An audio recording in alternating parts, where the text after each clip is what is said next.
Hello everybody, welcome back to Geeks vs. Geeks. About 2 weeks ago we were at PAX West and we released a video of us playing the pre-release demo of Plants vs. Zombies Replanted, and we had a talk with the developers, which was a great time. We put the video up on YouTube, kind of walked away, didn't think much of it, and it turns out that a lot of you just went crazy for this video because you were just hunkering for some information about the upcoming game, and every little bit of footage was really analyzed to a T by some of your superfans out there. And I pretty much decided that, hey, there is more there to share with you, and I wanted to come out here and talk about that and show you more footage. So in this particular video, you're going to see more of the B-roll that was sent to me, which is all, just to be sure you know, pre-release footage. It is not the final product. But because I know a lot of you are really wanting to see more, I figure we'd do a little bit more in-depth and talk about what we had there. So that's what this video is. Now, if you like this and it is a success, I also want to go back and talk about some of the mini games, show you some footage of there, and some other levels. What you're going to see in this one is going to be the menus, and we'll have a deeper look into some of the co-op game footage, and I'll explain a little bit on how our experience was playing that game together. That's what we can expect here. If you like that, again, there's some more stuff we have to show you as well in later videos. So let's get started here. We see the menus right here. This is the opening. And a lot of you already saw that in the previous video when we talked about the interview with the developers. This was here, but I cut some things off. So this is non-cut footage. I did hide something. We'll get to that in a minute. But you get a little bit more into what the game is. So what we played was, again, not this. This is pre-released footage. However, we definitely saw a lot of these in the build that we were trying to play over at PAX West. A lot of you like the cloudy day and some other things that are in here. There were a lot of levels, I can tell you that much. They had us navigate a little bit through certain ones to get to specific versions they wanted to show us. They were a little picky like that. We didn't start at the very beginning. And we got to play around in the menu a little bit, and then they told us to go to like 1.9, I think we went to, and played that one. But you can see here a little bit more about all the different things they have put into the game.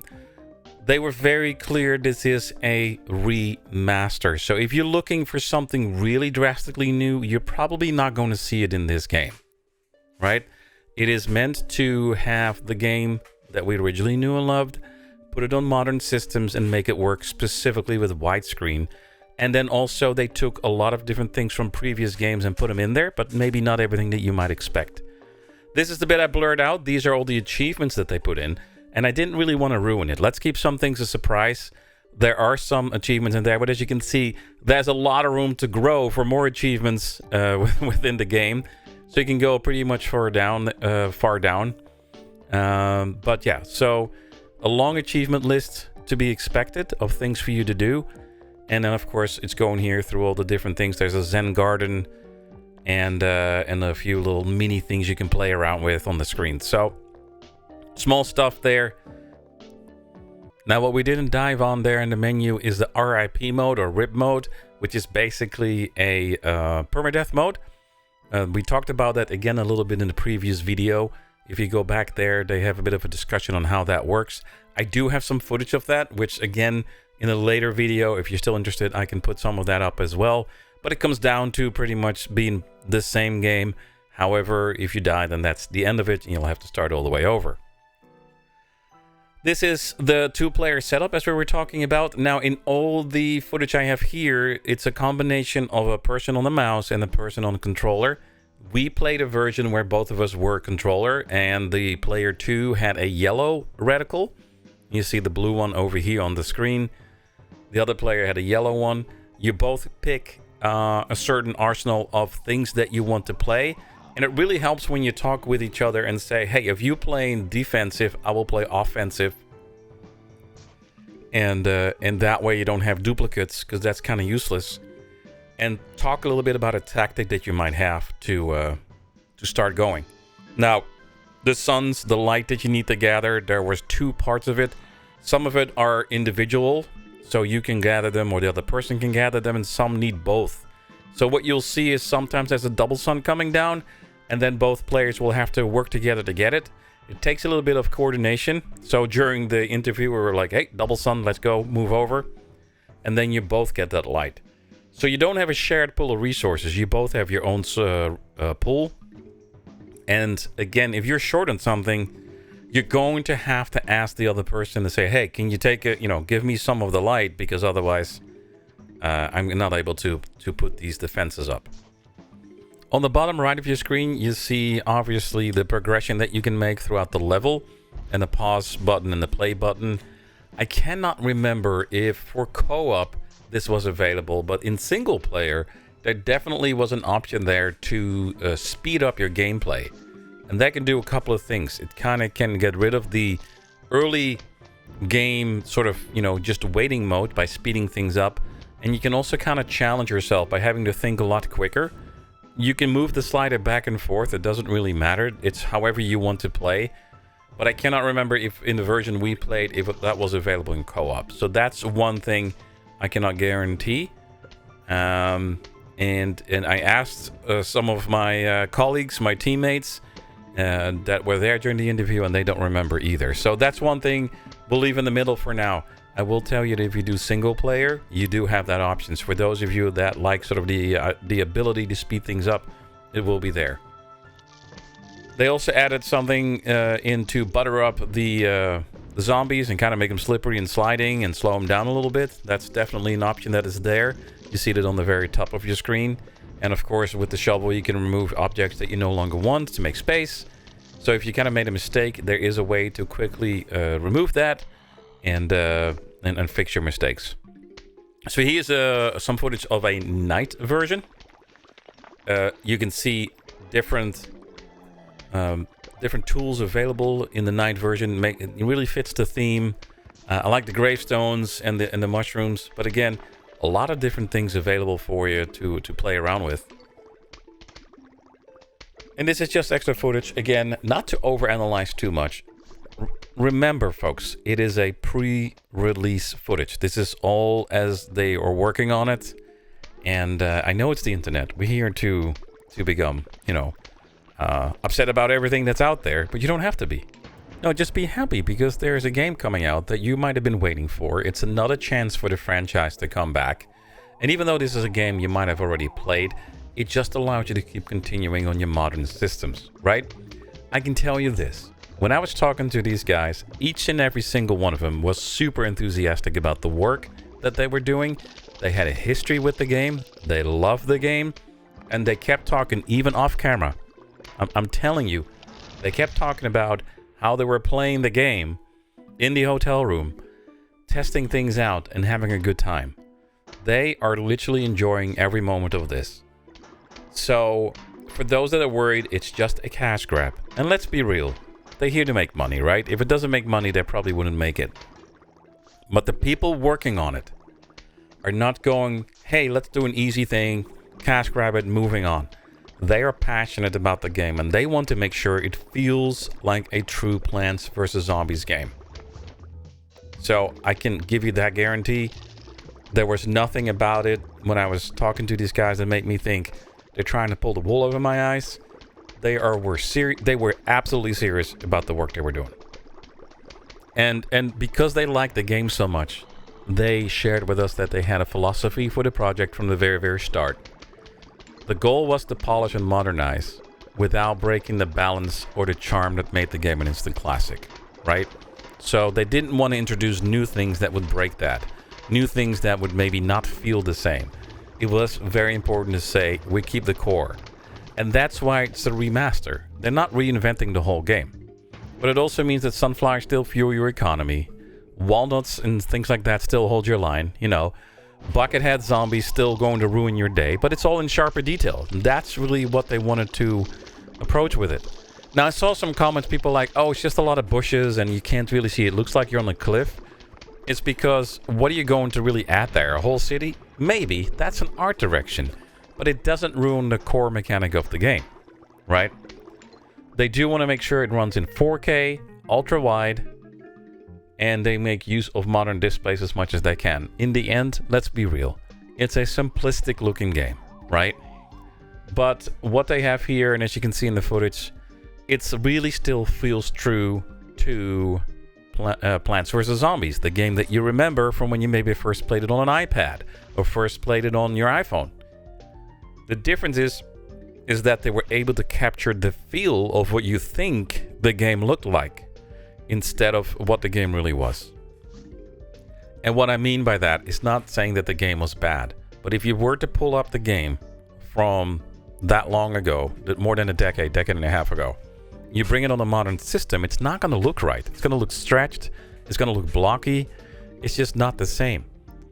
But in our heads, when you play this and you think of the game, this is how it looked. This is what you're used to it. This happened with a lot of different games that have remastered over the last few years, where once you play it, you're thinking, nothing much really changed until you were to play the original. Diablo 2, for me, is a prime example of that. Know that game in and out, played it a lot, so when they came out with the remaster, I was like, doesn't really look that different.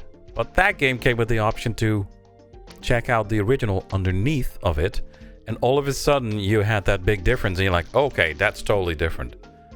Now, I'm not sure they're going to have that option in this game. It would be kind of cool to add that in and say, hey, on the background, the real engine is running. I don't think they did that. I think they remastered with some changes that doesn't allow them to do that.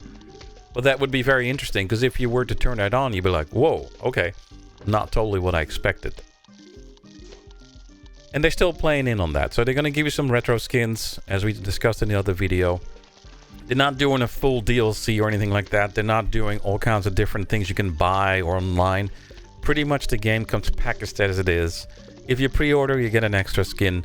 Everybody else gets, I think, the brown coat skin as an alternative built in. And that's where they're currently stopping it. I kind of pushed on it, but there was no indication they were going to add all of a sudden a shop or loot boxes or more DLC for the same game. To be honest, I expect will be it for this game. And they might maybe do something else later if this is a success. Probably more original content. I think this is them really testing the waters to see if there is an appetite for this type of game still in 2025. Based on what I've seen in your views and your reactions, I think there is. But I think EA and PopCap are trying that out and see where are we with this. And so they're giving their full attention to this game, and based on what people think of it and the feedback they'll get, we'll see what happens. On a funny note, as I said, I was not able or allowed to film or record the video footage of what we were playing during the demonstration, which was a bit of a pity, especially because I used B-roll footage and some people were like, you're not doing it right, which was hilarious because it wasn't me. I didn't realize until well after the video was put out, after talking to him, that my cameraman never saw the footage. He was basically on the other side, and there was no monitor for him to look at, so he didn't see any of the gameplay and just saw us intently really playing. He even made a comment at some point I had my game face on because he recognized it, but he didn't see any of the footage. So afterwards, he had no idea what the game looked like. And we were discussing it and having this whole conversation about what we saw and played. And then he went, I never saw anything of it because I was filming you.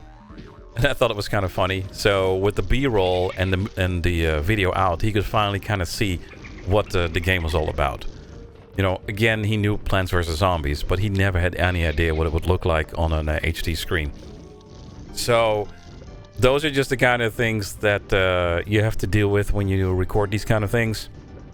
And I kind of felt bad. I was like, I'm sorry. So, sorry, cameraman. Next time we'll have to give you a go as well. But yeah, that's how it went. Again, it was a good time.